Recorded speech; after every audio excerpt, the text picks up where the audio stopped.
আসসালামু আলাইকুম, আমি তাসলিম আক্তার। আজকে আমার লাইফ সম্বন্ধে আমি আপনাদেরকে কিছু বলবো, আসলে কিছু জানাবো।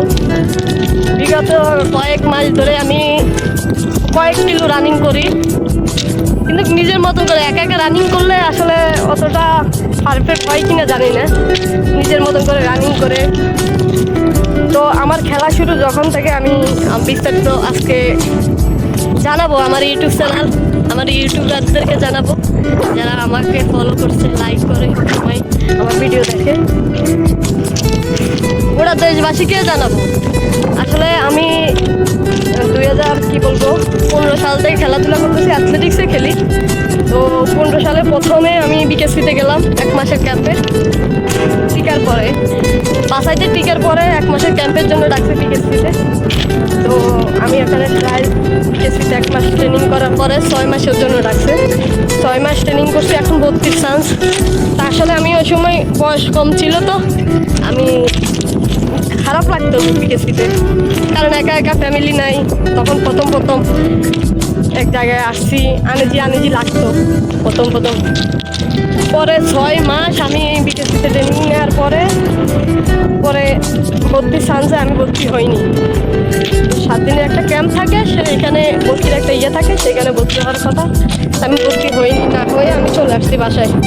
আসার পরে 2015-16 মহিলা কমপ্লেক্সে খেললাম, ঢাকা ধানমন্ডি 11 মহিলা কমপ্লেক্স।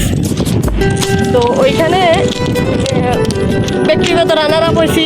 100 মিটার ধরে ফার্স্ট, 200 মিটার ধরে ফার্স্ট হয়ে দীর্ঘলাপে আবার থার্ড হয়ে গেছে, তার জন্য ব্যক্তিগত রানার আপ হয়েছি। আরও অনেক প্লেয়ার আছে যারা, তাদের সাথে আমি খেলছি, তারা এখন অনেক ভালো একটা অবস্থানে আছে। আসলে আমি ভুল করছি ওই সময়, যখন 2018 সালে আমার বাংলাদেশ সেনাবাহিনী থেকে ডাকছিল, আমি আসলে যাইতে পারিনি। তখন 15 দিন ট্রেনিং করে আমি বাংলাদেশ যুব গেমসে তৃতীয় হয়েছি 100 মিটার ধরে। তখন 18 সালের শেষে দিয়ে আমার ইন্ডিয়া যাওয়ার জন্য আমার স্যারে বলছিল। পরে আমি পাসপোর্ট করছি 18 সালের শেষে দিয়ে। 19 সাল 20 সালে আমরা চলে গেলাম ইন্ডিয়ার উদ্দেশ্যে। ওইখানে নেপাল ছিল, ভুটান ছিল, ইন্ডিয়া, এমনকি বাংলাদেশ, আরও কয়েকটা রাষ্ট্র ছিল। তো ওইখানে খেলা ছিল। তো 100 মিটার ধরে আমি তৃতীয় হয়েছি, কিন্তু ইন্ডিয়া যেভাবে ওদের প্লেয়ার ছিল, তৃতীয় তো হয়নিও, কিন্তু তৃতীয় ওরা ধরা হয়েছে, কারণ আমরা বাংলাদেশি। আমাদের খেলা হয়েছিল সুভাষ ময়দানে, এটা 2020 সালে, 20 সালের জানুয়ারিতে ইন্ডিয়াতে খেলা হয়েছিল। তো পরে এখানে আমি তৃতীয় হয়েছি। আমি কান্না করছিলাম মাঠের ভিতরে, কারণ আমি তৃতীয় হয়েছি, আমার দেয়নি, কারণ আমি বাংলাদেশি বলে হয়তো। তো আমার স্যারে আমার অনেক বুঝাইছে যে সামনে আরও খেলবি। আমি সব কিছু করছি, যথাযথি প্র্যাকটিস করতাম, টাইমিংও ভালো ছিল। আমি বাংলাদেশ যুব গেমসে 12:60 টাইমিং করছি 15 দিন প্র্যাকটিস করে। যদি আমি রেগুলার প্র্যাকটিস করতাম, ইনশাল্লাহ ভালো টাইমিং করতে পারতাম 100 মিটারে। আমার ভিতরে মানে বিশ্বাস আছে যে আমি কিছু করতে পারবো। যাই হোক, অনেক কপাল খারাপ ছিল, তৃতীয় হয়নি। আমার একটা সান্ত্বনা হিসাবে একটা সার্টিফিকেট দিয়েছে, আর একটা কাপ দিয়েছে ইন্ডিয়ান। সুভাষ ময়দানে খেলা ছিল। পরে খেলা শেষে আমি চলে আসলাম। পরে বাসায় আসছি ফেব্রুয়ারির 20 তারিখে, না 12 তারিখে, না 10 তারিখে আসছি ফেব্রুয়ারির বাসায়। দেশের ভিতরে আরও আগে ঢুকছি, কয়দিন পরে চলে আসছি। ইন্ডিয়াতে ঘুরে ফিরে করলাম, মজা করলাম। কোচে আমরা অনেক বুঝেছে যে প্র্যাকটিস করো।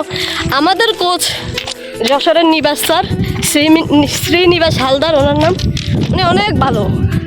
কি বলবো, ওনার বিষয়ে আসলে তুলনা করা যায় না। উনি আমাদের সাথে ফ্রি মাইন্ড কথা বলছে। উনি যে কোচ, আসলে কোচের মতন না, উনি হচ্ছে বাবার মতনই ছিল। অনেক আদর করতো, তাকে অনেক সম্মান করছে। আসলে ওনার বিষয়ে আসলে কিছু বলার নাই। আমি বেস্ট কোচ হিসাবে ওনারে ধরতে পারি। আমাদের লক্ষ্মীপুরে, আমি কিন্তু লক্ষ্মীপুরেরই মেয়ে। আমার আমার নাম তাসলিমা আক্তার। তো আমার বাসা আবার চাঁদখালিতে, লক্ষ্মীপুর চাঁদখালিতে। আমি অনেক আমার আমার এলাকায় সবাই আমি কিন্তু ছোটো থাকতে ধরে ফুটবলে খেলতাম। ওই যে স্কুল টুর্নামেন্ট খেলা হতো না ফুটবল, আমি 3য় শ্রেণী থেকে ফুটবল খেলতাম, ভালো খেলতাম। সবাই এলাকার ভিতরে আমার সবাই মেসি বললেই চিনতো। এই যে আর্জেন্টিনার জার্সি, আমি আর্জেন্টিনার ছোটো থাকতে ধরে সাপোর্ট করতাম, আর আমি চেষ্টা করতাম মেসির মতন খেলার। ফুটবল অনেক ভালোবাসি আমি 2021-22 বিকেএসপিতেও ক্যাম্প করছি ফুটবলও চান্স পাইছি। 1 মাস 4 মাস ক্যাম্প করছি পমিলায় ফুটবলে। তো আসলে কপালটাই খারাপ। আমি যদি 2018 সালে চলে যাইতাম, তখন আমি 7 থেকে মনে হয় 8 উঠছি, 7 থেকে 8 উঠছি। তো আমি তখনই যদি সেনাবাহিনীতে চলে যেতে পারতাম, তাহলে হয়তো এই সময়টা আমার ভিতরে থাকতো না। আমি ভালো কিছু করতে পারতাম, ভালো আগাইতে পারতাম, লাইফে কিছু কিছু করতে পারতাম। আসলে ভুল ছিল আমারই, আমি ভুল অ্যাড্রেস দিছি কিনা তা জানি না। আসলে আমার কিছু কমতি ছিল যে আমি আসলে কেন এই ইয়েটা করলাম। আমি যদি তখন চলে যেতাম, এখন ভাবতেছি যে আসলে আমি কিন্তু বাংলাদেশ সেনাবাহিনীতে খুব ভালোবাসি। বাংলাদেশ সেনাবাহিনী নিজে দেশের জন্য কিছু করতে পারবো, এমন পাশাপাশি খেলাধুলাও করতে পারবো, সেই হিসাবে আমি অনেক ভালোবাসি সেনাবাহিনী টিম। কি বলবো, আসলে কপালে থাকতে হবে, যে কোনো কিছু কপালে থাকতে হবে। তো আমি কি বলবো, আমার খেলাটা অনেক ভালো ছিল। আমি যদি এখনও আমি এই যে 15 kilo, 10 kilo, 8 kilo, 5 kilo running করি প্রত্যেক দিন, তো আমি যদি টাইমিং করি এখন ইনশাল্লাহ ভালো টাইমিং করতে পারবো। এই যে কিছুদিন আগে সিনিয়র মিট খেলা হয়েছিল, অবশ্যই সিনিয়র মিট আমি খেলছি, কিন্তু আমি কোয়ালিফাই করতে পারছি, বাংলাদেশ বিজিবির হয়ে কোয়ালিফাই করতে পারছি, টাইমিং করতে পারছি। কিন্তু আসলে টাইমিংটা বেশ না। আমি যদি ভালো কিছু করতে পারতাম, প্র্যাকটিস পাইতাম, ওইরকমভাবে প্র্যাকটিস পাইতাম, তাহলে হয়তো ভালো কিছু করা যাইতো, কিন্তু প্র্যাকটিস পাইনি। এই যে ট্রেন লাইন দিয়ে চাপ দিয়ে দৌড়াই নিজের মতন করে, কি করব। আর সত্যি কথা বলতে আমার ওয়েট একটু বাড়তি হয়ে গেছে, কারণ আমি মাঝখান দিয়ে অনেক স্বাস্থ্য হয়ে গেছে, কারণ মোটা হয়ে গেছি। আমি ওয়েট বাড়াইছি। আমি কুস্তি প্লেয়ার, কুস্তিও খেলি, পাশাপাশি অ্যাথলেটিক্সের পাশাপাশি ফুটবল খেলি, ফুটবলের পাশাপাশি কুস্তি খেলি। এখন ইদারিং এই যে নড়াইলে আসি, আমি কুস্তি প্র্যাকটিস করছি, কুস্তি খেলছি। কুস্তিতে সিনিয়র টিমে রূপও পাইছি। তারপরে আনসার হয়ে রূপও পাইছি। খেলছি, কুস্তিও ভালো খেলি, খারাপ না, যদি এতটুকু খারাপ। নতুন কয়েক মাস প্র্যাকটিস করে আমি কিন্তু খেলছিলাম সিনিয়র মিট। সেই জায়গায় আমি কুস্তি ভালো করছি, আর ওয়েটও বাড়াইছি। শর্টকাটে ওয়েট বাড়ানো মানে অনেক বিশাল একটা টাফ। আর সেই জায়গায় আমি যেখানে 45 কেজি 40 কেজি ছিলাম, সেখানে আপনার শর্টকাটে 55-56 বাড়াইছি ওয়েট। আর সে ওইটা আমি 56 ওইটে আমি 59 কেজিতে কুস্তি খেলছি, 59 কেজি কুস্তি খেলছি আমি নড়াইল জেলা টিমের হয়ে। আমি এক হিসাবে নক আউট করে দিছি আনসারে, পরে যাই হোক ধরলো না। সেখানে আমি আবার পুলিশ টিমেরও নক আউট করছি, কিন্তু আনসারের নক আউট হয়নি। কপাল খারাপ ছিল, যদি নক আউট হইতো হয়তো স্বর্ণপদক পাইতাম। কিন্তু চেষ্টায় আছি যে ভালো কিছু করবো। আসলে কুস্তিতে আমার সবসময়ের খেলা তা না, আমি বেশিরভাগই খেলি অ্যাথলেটিক্স, ফুটবল, দুইটাই খেলি। বেশিরভাগই খেলা খেলি অ্যাথলেটিক্স, ফুটবল। এখনও আমি অন্যান্য জায়গায় যাই ফুটবলে, যে খ্যাপ বলে, বাংলাদেশে বেশিরভাগই খ্যাপ হয়, খ্যাপ খেলে। কিন্তু খ্যাপ খেলে তো আর লাইফে কিছু করা যায় না। অ্যাথলেটিক্স খেলি, জেলা টিমে যখনই খেলা পড়ে সিনিয়র মিট খেলি, জুনিয়র মিট খেলি। কী করবো, লাইফে কিছু করতে হবে। কিন্তু আশা করি যে টাইমিংটা যদি করতে পারি, ভালো টাইমিং করে যদি করতে পারি, তাহলে হয়তো কোনো একটা বাহিনীতে চলে যেতে পারি, লাইফটা সেটেল হয়ে যেত।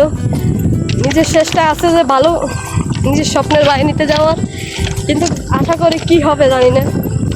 সবাই তো একটা না একটা স্বপ্ন থাকে বড় হলে, তা আমারও সেম একটা স্বপ্ন যে বাংলাদেশ সেনাবাহিনীতে যাওয়ার, কিন্তু এখন শুনতেছি বিজিবি বলতেছে যে ওনাদের টিমে নিবে।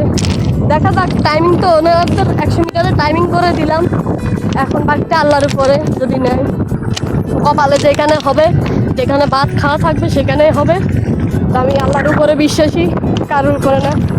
আমি এখানে নড়াইলে খেলাধুলা করে নিজের লাইফ আসলে অনেক কষ্টের, নিজের লাইফ কীভাবে গড়তে হবে, কীভাবে ধরতে হবে অনেক করতেছি।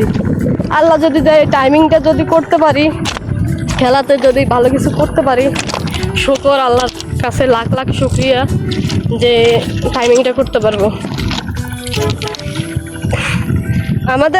আমি কিন্তু লক্ষ্মীপুরের মেয়ে বেশিরভাগ, আমি লক্ষ্মীপুরের মেয়ে। তা আমার লক্ষ্মীপুর জেলা, সবাই নোয়াখালী লক্ষ্মীপুর বললে অবশ্যই চিনেন। তো আমি নড়াইলে বিগত 4 বছর ধরেন, 3 বছর 3.5 বছর হয়ে গেছে অলরেডি, 4 বছর ধরেন নড়াইলে থাকি, 4 বছর ধরে। ভালো লাগে নড়াইল জেলায়, আসলে ফ্রি মাইন্ড যেটা বলবো। মেয়েদের স্বাধীনতা আছে, সব জায়গায় ফ্যাসিলিটি ভালো মেয়েদের। আর আমাদের লক্ষ্মীপুরে অতটাও পপুলার না, ফ্যাসিলিটি অতটা না মেয়েদের সব জায়গায় মানে পিছিয়ে। বেশিরভাগই আমাদের লক্ষ্মীপুরে একটু বেশি পিছিয়ে আছে, কারণ আমাদের লক্ষ্মীপুরে মহিলা টিম এখন পর্যন্ত হয়নি। যা ছিল আমার কারণে ছিল, আমি বলতে পারবো। এখনও অনেক কিছু বলতে পারো যে তোমার কারণে কেন হয়েছিল। আমি টিম গঠন করে দিতাম, ফুটবল টিম, তখন ওনারা নিত। অ্যাথলেটিক্স টিম আমি নিজে গঠন করে দিতাম মেয়েদের, তখন ওনারা নিত। আমি সবাইতাম, অবশ্যই আমি খেলোয়াড়, আমি তার বসে থাকতাম না। আমি 100-200 লং জাম্প খেলতাম, টাইমিংয়ে করতাম, বেশিরভাগই টাইমিংয়ে করতাম। টাইমিং করে তো আর বাদ হয় না ভাই, লাইফে টাইমিং করলে তো আর ওইরকম ফ্যাসিলিটি হয় না। কিন্তু রেজাল্ট করতে হবে, রেজাল্টের উপরে বিচার এখনকার। তো চেষ্টায় আছে, যদি আল্লাহ যদি দেয়। সামনে খেলা আছে, আরও দোয়া করবেন সবাই আমার জন্য, আমি যেন অ্যাথলেটিক্সে টাইমিংটা করতে পারি। আর আগের থেকে হয়তো ওয়েট অনেক কমাইছি, ওয়েট 56-58 ছিল, 56 ছিল, তো সেই জায়গায় এখন 52 আছে। এখনও 50-এর ভিতরে এখনও 6-7 কেজি কমাইতে হবে আমার। অনেক কষ্ট করতেছি ভাই, সবাই দোয়া করবেন, পাশে থাকবেন। আর কি বলবো, আমার ইউটিউব চ্যানেল সাবস্ক্রাইব করবেন। আমি আসলে অতটা পপুলার না যে ইউটিউব চ্যানেল আপনারা, আমি বলছি আপনারা সাবস্ক্রাইব করবেন, আপনাদের মনের ইচ্ছেই আমার ইউটিউব চ্যানেল সাবস্ক্রাইব করবেন। যদি পারেন একটা লাইক কমেন্ট করবেন, আমার পাশে থাকবেন সবাই। আল্লাহ হাফেজ, আসসালামু আলাইকুম।